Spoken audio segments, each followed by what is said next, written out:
Yes, well, we've been seeing a lot of people walking around with very large bags. As they were evacuated, they tried to just put everything they could in large bags and then get out of their condos as fast as they could.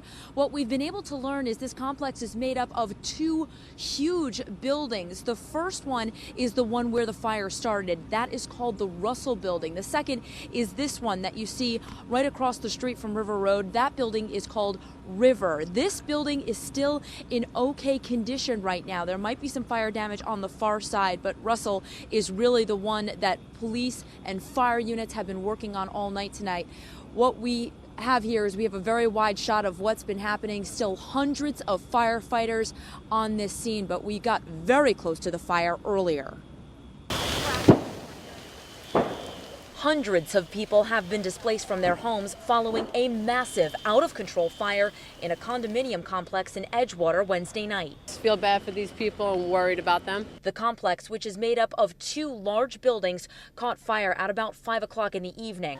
By 7 o'clock, it appeared to have completely consumed one of those buildings as the walls crumbled and fiery debris fell into a cemetery that borders the complex. It was starting right in the middle, and it took its way all the way to the end over here. They contained it down on the left side, but now I feel like they're trying to push it back to the center. Liam Jones, who lives nearby, says when he saw smoke coming from one of the buildings, he came running.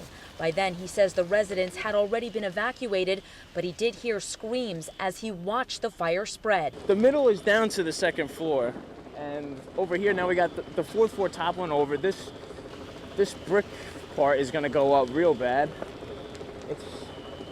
It's mind-blowing, and to top it all off, this happened twice in my lifetime. Many of the Avalon residents say another awful fire occurred in almost the same area of the complex more than a decade ago. This building burnt while it was being built.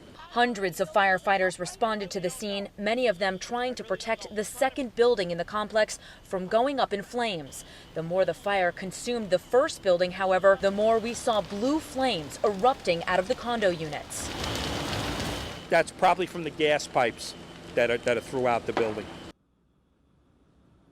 Now, I know it's difficult to see, but you're looking at two school buses because a nearby elementary school is being used as a temporary shelter, and these buses are running people from this shopping center to that shelter. Ambulances are also on standby, at this point.